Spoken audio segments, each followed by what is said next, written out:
Welcome back. This is the SportsMax Zone. We came, we saw, we overcame adversity, and we conquered.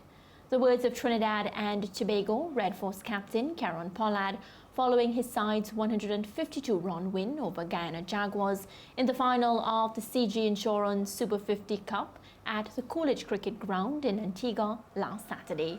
The Red Force first piled up 362 for 5, the tournament's highest total. Lendl Simmons smashed 146, his second century of the tournament. In reply, the Jaguars were brushed aside for 210. Raymond Reifer ended unbeaten on 97, as Ravi Rampal took 4 for 32. Rampal ended the tournament with 14 wickets, second on the bowling chart, behind Gudakesh with 17. Gentlemen, it was an exciting weekend of sports, and what is your main takeaway from Saturday's Super 50 final? Well, my main takeaway is that it illustrated just how far ahead the TNT Red Force were ahead of the rest of the teams. The Guyana Jaguars were unquestionably the number 2 team in the tournament and the rightful challengers for the Red Force in the final. But as they were in the prelims, when they were beaten by 6 wickets with 58 balls to spare, they went about things differently. In that match, in the prelims, they had batted first. They decided to chase this time, having won the toss, and the result was even more emphatic for the TNT Red Force. So, very commanding performance by the Red Force, and astute and commanding leadership from Caron Pollard. Definitely. Well, I'll take your take, Ryan, and then I'll answer the question. I just wanted to secure the space to give my take on that. So I wanted to hear yours. I just felt like it was one of my best matches. I mean, I was at the track. I had to do some horse racing duties, but as soon as I came back, I rewind what was going on. And George and Lance, I feel like it was so exciting. I think Lendl Simmons, him stepping up and, of course, leading the team in the manner in which he did. And don't get me wrong, I have a lot of respect for some of the Guyana players. Raymond Reifer standing up there and batting that 97. I wish he had gotten 100. Gudakesh just being the young bowler that he is, stepping up and getting the most wickets. But I felt as if the Red Force team was a cut above the rest. And I did write in my article again, too hot to handle. And I felt as if none of the other teams could have matched up to them. Just the fact that these men, they've played together from such a very young age, and the manner in which they were able to gel, I felt as if nobody could have beaten them. And so said, so done. Yeah, the Red Force won like a horse out of class. But this Red Force victory has given me cause to look again at the man that Lance is rightly praising for the Red Force victory, Caron Pollard, because I've long said on this show that Caron Pollard is so good as to not be owing the West Indies so much. In franchise cricket, Caron Pollard is irrepressible, without doubt one of the best T20 players or white ball players, cricketers in the world. And when we were picking the ultimate T20 team, I said that my T20 Ultimate 11 would involve Pollard, Andre Russell, and 9 others. Yeah, Pollard is so good. But what do I mean by Pollard owes the West Indies? And why am I saying this now? I'm saying this because of how Pollard's leadership has galvanized an awesome TNT Red Force team to a record-extending 13th regional limited overs tournament victory, and what I believe to be this Pollard not showing up for the West Indies as often as he ought to. If you look at the comparison that we're making with this graphic, we're comparing Caron Pollard, Bangladesh's Shakib Al Hassan, and the man they call the Big Show, Glenn Maxwell from Australia. What they've done with the bat in T20 World Cups. There have been 6 T20 World Cups. Shakib Al Hassan has played at all 6. Pollard hasn't gone quite as far, and Maxwell's career is only young, where T20 World Cups are concerned. And if you look at what the other two have produced for their team, yeah, those are the broad numbers. But I went and I looked at it in a little more granular detail. And looking at Pollard's record team, Pollard in his 18 games, he's batted 15 times as that graphic told us. Pollard has crossed double figures in 1, 2, 3, 4, 5, 6.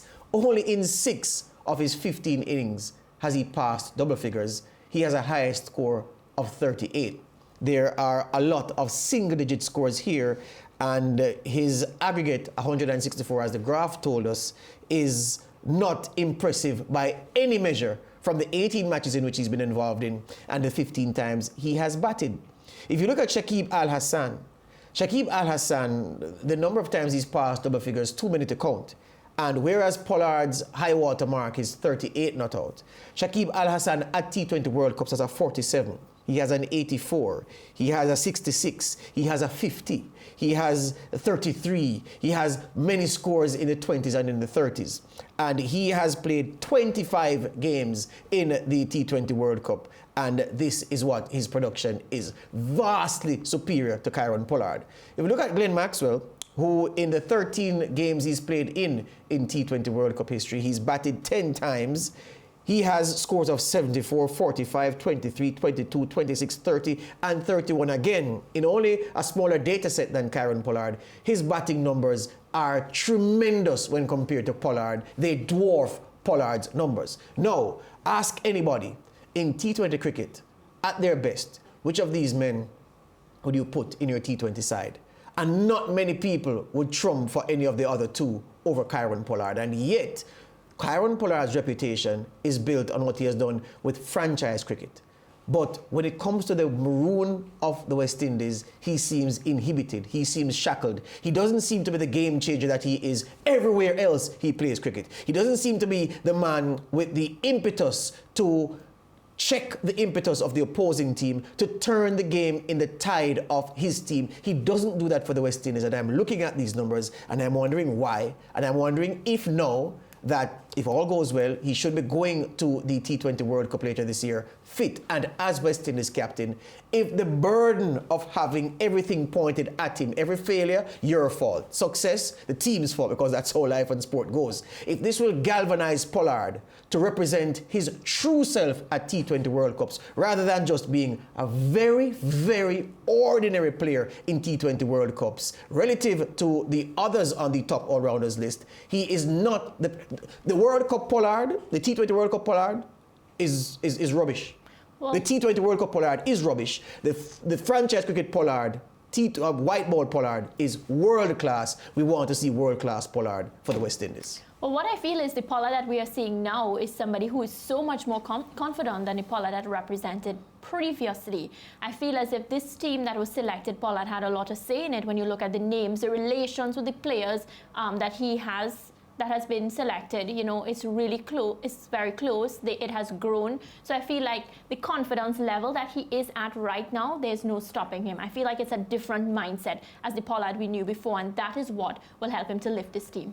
Well, I hear you, but I'm not talking about him lifting the team, because Pollard's powers of motivation have always been evident. If you notice now, I'm talking about Pollard, the individual, right? And I'm saying I want to see the world-class Pollard outside of West Indies colours, put on the West Indies colours and go out there and be the KP that we all know. But what I will say is, if it's any time that we're going to see that, is now. And if we don't see it, I don't think we'll be seeing it anytime soon. Well, the numbers that George just gave are irrefutable numbers. And I think Polly, by his own admission, would understand that his returns as an international player for the West Indies have been below what you would expect from a player of his quality, because internationally his game hasn't been half as impressive as it has been for franchise cricket and so on. But you have to remember that his numbers were so dodgy 5 or 6 years ago that the West Indies didn't even pick him for the 2015 World Cup. Himself and Bravo were not picked for the West Indies team for the 2015 World Cup. And that, of course, had a lot to do with the relationship he had with then-President Dave Cameron and so on. So what Mariah is saying, George, is that this Kieron Pollard, with a change of presidency of the CWI,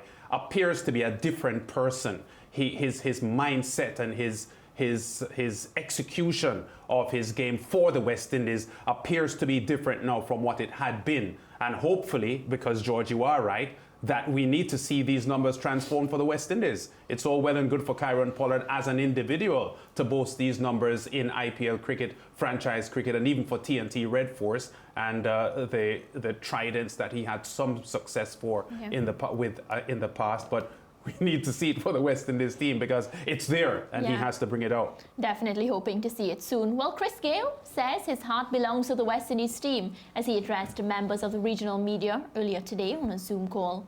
The 41-year-old has been named in the Windies squad for the 3-match T20 series against Sri Lanka to be played at the Coolidge Ground in Antigua on March 3rd, 5th and 7th.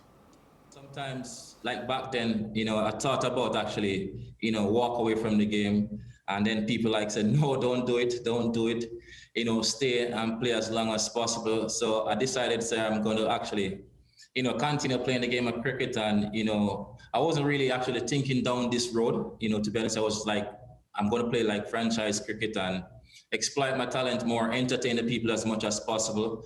And, whatever is left to offer, within the game from Chris Gayle, and I want to exploit it around the world. And, like I said, when I get the call and they ask if I'm willing and I'm interested, I say yes. And, once I play for West Indies, that's where my heart is. I'm never going to turn down anything, pertaining to West Indies cricket at this particular time as well. So that's when I get the call, and then I decided to say, hey, I'm full on. And I was actually in a tournament, and they say, Chris, this is the structure they put in place. So we need you to be a part of it, and we need you to fit in, what actually, set for the particular team, which I basically agreed to. So, I came back, from Pakistan to actually be a part of the setup leading into the World Cup, so you can have a unity within the group, and then hopefully, we can actually lift this T20 trophy. Gayle, who last played for the Windies in August 2019 in an ODI against India, says he will reach out to Shimron Hetmyer after the Guyanese was overlooked for the white ball games against the Sri Lankans. Very unfortunately, he's out of the squad for fitness reason, but there's a protocol and things actually put in place, and it's beyond my control. But it's up to him if he really want, to represent West Indies and, really to help West Indies cricket. He's such a talent, and, West Indies cricket need, that sort of talent, within the Caribbean. So it's just unfortunate, and hopefully things can work out, and, these guys take it seriously.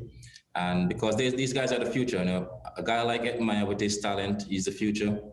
And, we need him, we definitely need this talent. We don't want to lose, such a talent, within the region. So, if I see Hetmyer, I'll have a talk with him. I've actually, speak to him before, and I'll do so again if I get the chance and whenever I see him. So we need him, and all I can do is wish him well, and, just get his mindset, sorted towards West Indies cricket and what he wants to actually achieve, within West Indies cricket as well.